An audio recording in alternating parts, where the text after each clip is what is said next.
जय हिंद दोस्तों, कैसे हैं? आशा है कि आप लोग बढ़िया ही होंगे। तो चलिए आज की इस वीडियो में हम कवर करेंगे बौद्ध धर्म को, ठीक ना। इससे पहले वाली वीडियो में हम महावीर के बारे में जाने थे, जो कि जैन धर्म के प्रवर्तक कौन थे? ऋषभदेव, ठीक ना। तो महावीर जो है कौन से तीर्थकर थे? 24वां तीर्थकर थे, ठीक ना। जैन धर्म के टोटल 24 तीर्थकर हुए। तो इस सब के बारे में हम पहले वीडियो में जानकारी दे चुके हैं। जो भी नहीं देखे हैं जाकर के प्रोफाइल को विजिट कीजिए और वहाँ पे पहला वीडियो आप देख सकते हैं, जैन धर्म से रिलेटेड है। चलिए इसमें हम बौद्ध धर्म को जानेंगे। पूरा वीडियो को देखिएगा तभी आप समझ पाइएगा। तो चलिए बिना समय गंवाए हम वीडियो को करते हैं स्टार्ट। तो देखिए दोस्तों, बौद्ध धर्म, ठीक ना, यह है बौद्ध धर्म। तो बौद्ध धर्म का संस्थापक जो है कौन है? गौतम बुद्ध। बौद्ध धर्म के संस्थापक गौतम बुद्ध है और इनका जन्म जो है 563 ईसा पूर्व, यानी कि ईसा मसीह के जन्म से पहले कितना? 563 ईस्वी पहले ही इनका जन्म हुआ था। किसका? गौतम बुद्ध का। और कहाँ पे हुआ था? तो ये कपिल वस्तु में हुआ था। और कपिल वस्तु कहाँ पे पड़ता था? पिपराहवा, पिपराहवा जिसे हम कहते थे, ठीक ना। पिपराहवा के निकट नेपाल के तराई में अवस्थित लुम्बिनी लुम्बिनी रुमिनदई में हुआ था, ठीक ना। कहाँ पे हुआ था? लुम्बिनी में। किसका जन्म? गौतम बुद्ध का। और गौतम बुद्ध कौन था? तो बौद्ध धर्म का संस्थापक था। और इनका जन्म कब हुआ था? तो 563 ईसा पूर्व कपिलावस्तु में हुआ था। तो इसका पूरा डिटेल याद रखिएगा। आगे बढ़ते हैं। और इनका जो सबसे महत्वपूर्ण है कि इसका बचपन का नाम क्या था? उसका बचपन का नाम था सिद्धार्थ, ठीक ना। याद रखिएगा, ठीक ना। बौद्ध धर्म के संस्थापक कौन है? गौतम बुद्ध। और इनका जन्म कब हुआ था? तो 563 ईसा पूर्व। कहाँ पे? कपिलावस्तु पिपराहवा में। और ये जो है नेपाल के निकट है, ठीक ना। उसके बाद इसका बचपन का नाम जो है क्या था? सिद्धार्थ, ठीक। अब देखिए गौतम बुद्ध के पिता, ठीक ना, गौतम बुद्ध के पिता कौन? शुद्धोधन, कपिल वस्तु के गणतांत्रिक शाक्यों के प्रधान थे। किसका? कपिल वस्तु के गणतांत्रिक शाक्यों के प्रधान थे, ठीक ना। और उनकी माता किसका? गौतम बुद्ध का। गौतम बुद्ध के माता का क्या नाम था? तो चलिए हम आगे देख लेते हैं गौतम बुद्ध के माता का नाम। तो पिता शुद्धोधन था और उनकी माता माया देवी। उनका माता का नाम माया देवी, जो कि कौशल राजवंश की कन्या थी। कहाँ का? कौशल राजवंश की, ठीक ना। शीघ्र ही उनकी माता का देहांत हो गया, बहुत ही जल्द उनके माता का स्वर्गवास हो गया, जिसके पश्चात उनकी मौसी महाप्रजापति गौतमी ने गौतम का पालन पोषण किया। तो देखिए गौतम बुद्ध का माता का क्या नाम था? माया देवी। और इसका पालन पोषण किसने किया? तो इसकी मौसी ने, जिसका नाम की महाप्रजापति गौतमी था, ठीक ना। गौतमी ने गौतम का पालन पोषण किया। उनकी पत्नी यशोधरा, और गौतम बुद्ध का जो पत्नी था उसका क्या नाम था? यशोधरा। और उनका एक पुत्र था जिसका नाम राहुल था, ठीक ना। उसका एक पुत्र था जिसका नाम राहुल था। तो इस तरह के टॉपिक को आप लोग याद रखिएगा। चलिए आगे बढ़ते हैं। देखिए आगे क्या रहा है? आगे कह रहा है महाभिनिष्क्रमण। महाभिनिष्क्रमण, बौद्ध साहित्य में बुद्ध के गृह त्याग को महाभिनिष्क्रमण कहा गया है, ठीक ना। किसको? गृह त्याग को, यानी कि घर को जब छोड़ करके गया तो उसको किस नाम से जाना गया? महाभिनिष्क्रमण कहा गया। और गौतम बुद्ध जो है 29 वर्ष की आयु में गृह त्यागा, यानी कि घर को छोड़ दिया। कब? 29 वर्ष की आयु में उन्होंने घर से चला गया। उन्होंने जीवन से संबंधित 4 दृश्यों से प्रभावित होकर घर का त्याग किया। और गौतम बुद्ध जो है वो जीवन से 4 दृश्यों से प्रभावित होकर वह अपने घर से चले गए, ठीक ना। वो चारों चीज क्या था? तो देखिए नीचे दिया है। चारों चीज था कि वह जो है एक वृद्ध व्यक्ति को देखना, वह वृद्ध व्यक्ति को देखा। उसके बाद दूसरा है रोगी को देखा, फिर तीसरा है मृतक को देखा, और सन्यासी को देखा। इन चारों को देखा कौन? बुद्ध ने, गौतम बुद्ध ने, ठीक ना। बुद्ध के गृह त्याग का प्रतीक माना जाता है घोड़े को। बुद्ध के गृह त्याग का प्रतीक किसे माना जाता है? घोड़े को, ठीक।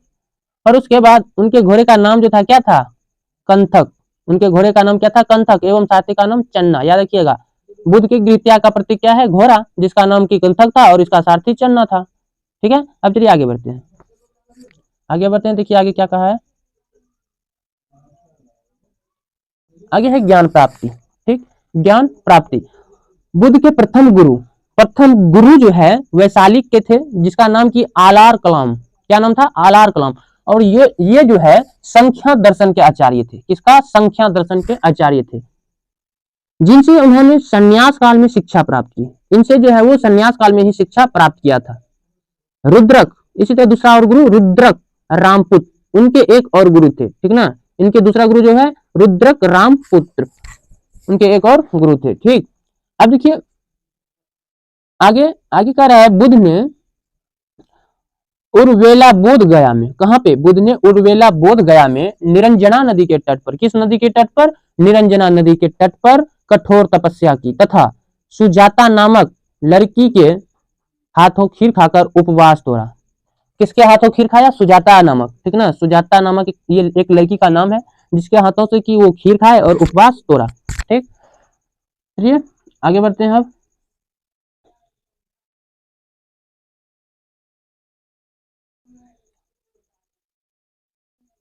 आगे देखिए, कह रहा है 35 वर्ष 35 वर्ष की आयु में वैशाख पूर्णिमा के दिन बोध गया में, कहाँ पे? बोध गया में। कितना उम्र हो रहा था? 35 वर्ष। 35 वर्ष की आयु में वैशाख पूर्णिमा का दिन था। बोध गया में एक पीपल के वृक्ष के नीचे उन्हें ज्ञान प्राप्त हुआ, जिसे संबोधि कहा गया।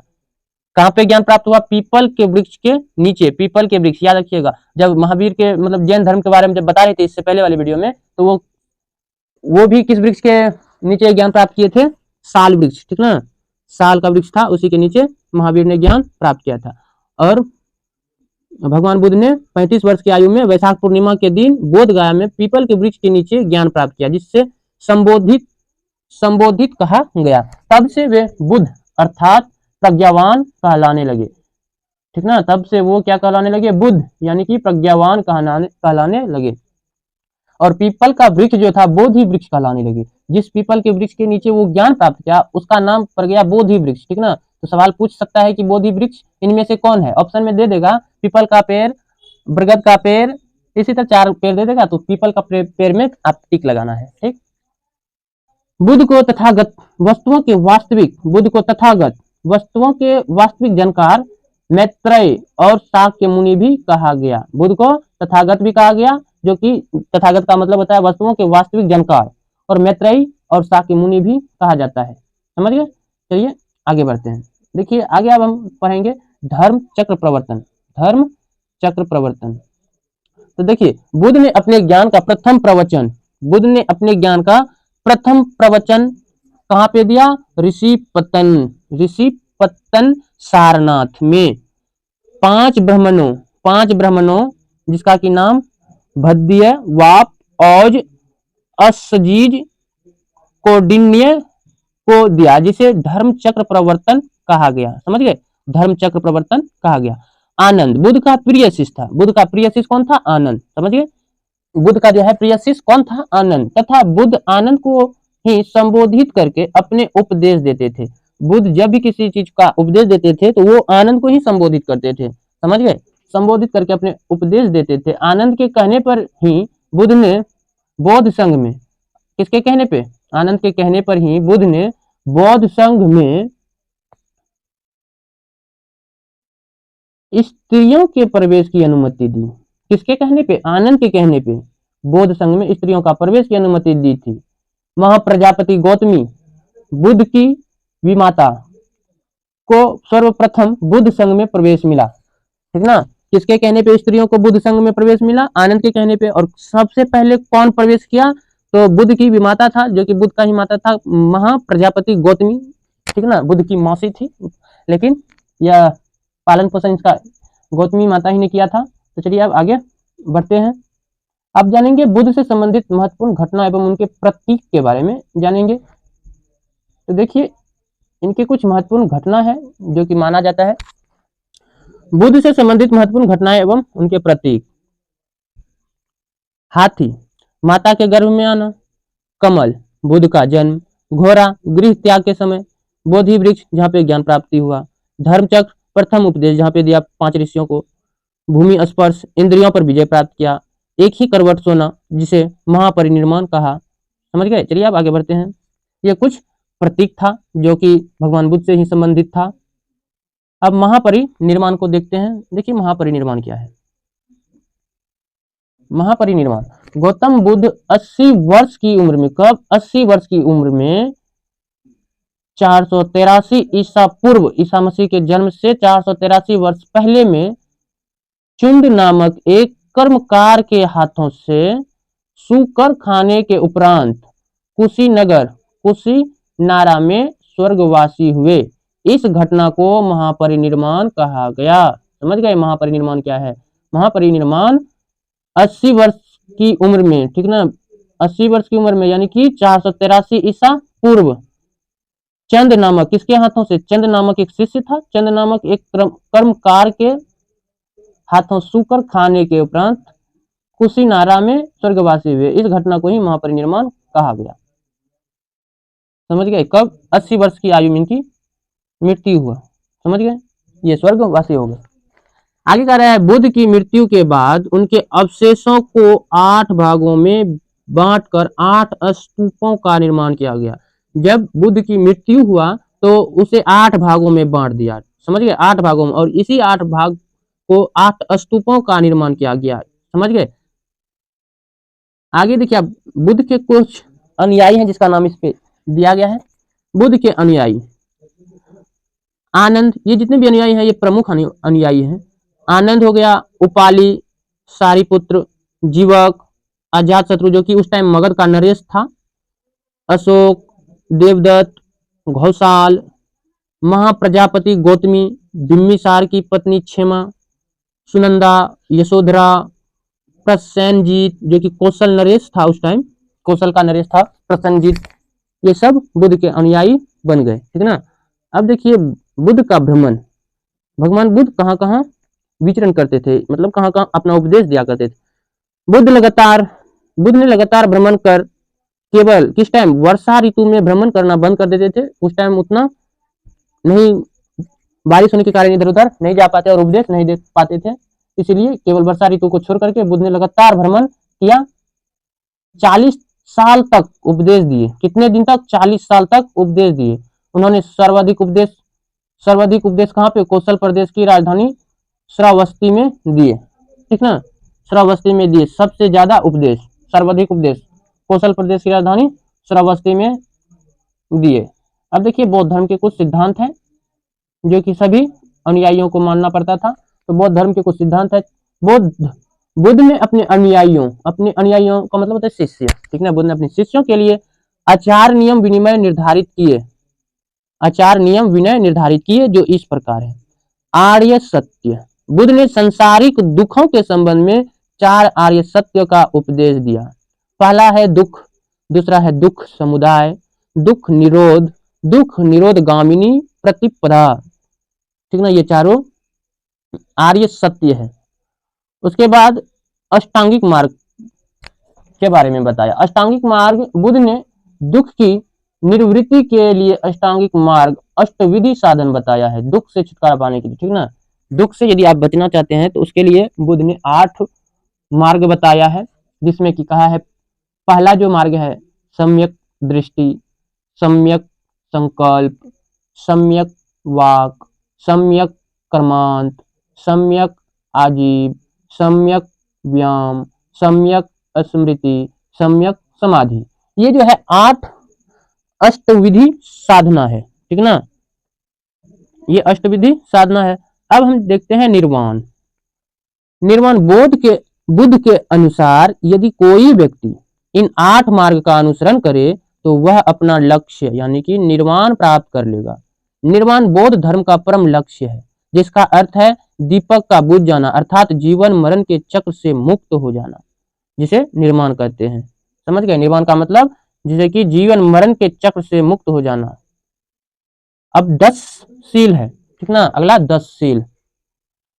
निर्वाण को और सरल बनाने के लिए बुद्ध ने 10 सीलों का भी प्रतिपादन किया है, जो है अहिंसा, सत्य, अस्तय का मतलब होता है चोरी ना करना। ठीक ना?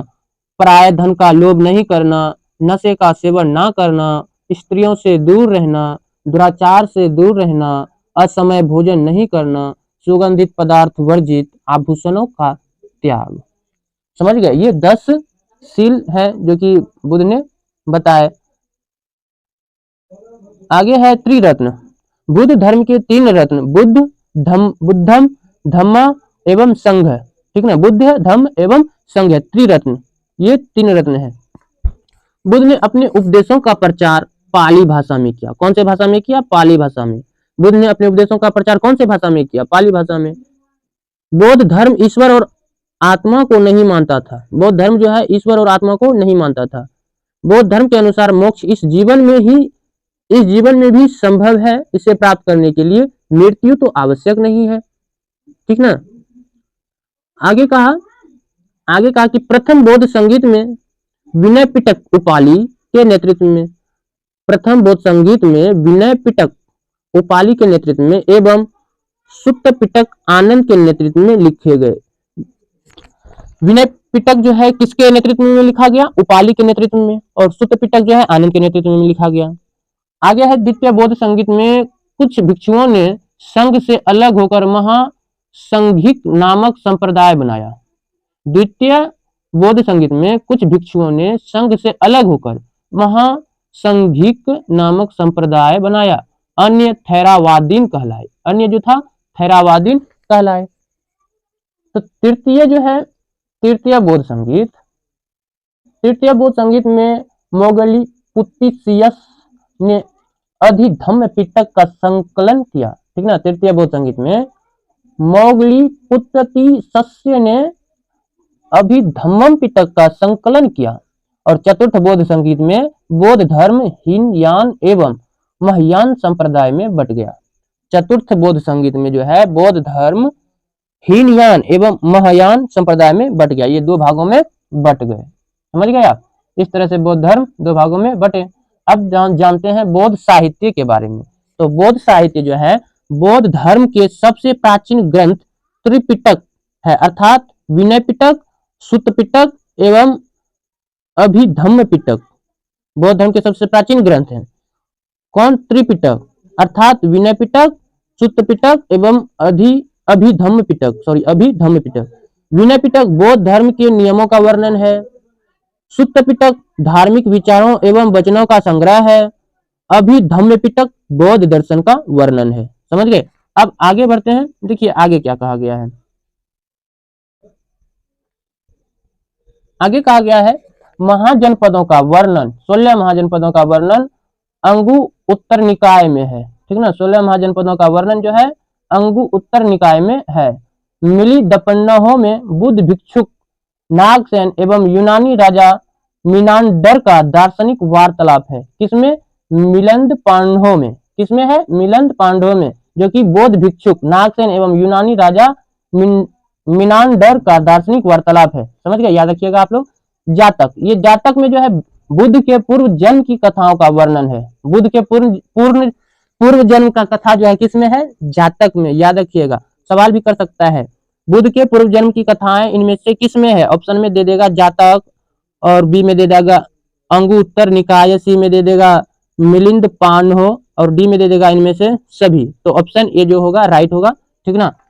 अब आगे दिया हुआ है बौद्ध धर्म विशिष्ट तथ्य। तो चलिए आगे देख लेते हैं बौद्ध धर्म के विशिष्ट तथ्य के बारे में। तो देखिए ये जो है बौद्ध धर्म के कुछ महत्वपूर्ण तथ्य है, इसको भी जान लेते हैं। महायान शाखा के अंतर्गत बुद्ध की पहली मूर्ति बनी। किसके अंतर्गत? महायान शाखा के अंतर्गत पहली मूर्ति बनी। किसका? बुद्ध की। तथा बुद्ध को ईश्वर के रूप में पूजने की परंपरा यहीं से शुरू हुई। बुद्ध को ईश्वर के रूप में पूजने की परंपरा कहां से शुरू हुई? महायान शाखा के अंतर्गत जब बुद्ध की पहली मूर्ति बनी थी तब से। महायान शाखा में स्वर्ग नरक की अवधारणा है, और महायान शाखा में जो है स्वर्ग और नरक की अवधारणा है। अब देखिए बोधिसत्व की अवधारणा का विकास महायान शाखा से हुआ। बोधिसत्व की अवधारणा का विकास कहां से हुआ? महायान शाखा से हुआ। कुल 4 बोधिसत्व वर्णित है। कितने हैं? 4। कौन कौन? मंजूश्री, वज्रपाणी, पद्मपाणी, अवलोकितेश्वर एवं मैत्रेयी अभी अवतरित होना शेष है। ठीक ना। बंगाल के शैव शासक शशांक ने बोधि वृक्ष को कटवा दिया। किसने कटवाया? शैव शासक शशांक ने जो है बोधि वृक्ष को कटवाया, जहां पे बुद्ध को ज्ञान प्राप्त हुआ था पीपल के वृक्ष के नीचे। उस पीपल को किसने कटवाया? बंगाल के शैव शासक है जो कि शशांक ने उस वृक्ष को कटवा दिया। अब आगे देखिए कनिष्क और हर्षवर्धन। कनिष्क हर्षवर्धन महायान शाखा के पोषक शासक थे। कनिष्क और हर्षवर्धन कौन था? महायान शाखा के पोषक शासक थे। महायान शाखा के अंतर्गत माध्यमिक, शून्यवाद एवं विज्ञानवाद योगाचार शामिल हैं। वैभाषिक एवं सौत्रांतिक हीनयान के 2 भाग हैं। कितने भाग हैं? इनके 2 भाग हैं। ठीक ना। कुछ अन्य प्रमुख संप्रदाय। अब देखिए यहाँ पे संप्रदाय है, उसके बाद इधर प्रवर्तक है। आजीवक आजीवक संप्रदाय जो है इनका प्रवर्तक कौन था? मक्खाली पुत्र घोषाल। भौतिकवादी संप्रदाय का प्रवर्तक पकुग कच्चयान कच्चयायन। भौतिकवादी का प्रवर्तक जो है पकुग कच्चयायन। संदेहवादी का संजय वेलट पुत्र, ठीक ना, संजय वेलट पुत्र था। अक्रियावादी का प्रवर्तक पूर्ण कश्यप पूर्ण कश्यप। भौतिकवादी का अजीत कैश ठीक ना। अब आगे बढ़ते हैं, आगे वैष्णव धर्म। अब जानेंगे इससे आगे वाले वीडियो में वैष्णव धर्म के बारे में। आज का वीडियो यहीं तक। वीडियो अच्छा लगे तो लाइक करें और साथ में कमेंट करें। इस तरह के वीडियो पाने के लिए चैनल को सब्सक्राइब कर लें। मिलते हैं अगले वीडियो में, फिलहाल के लिए बाय बाय।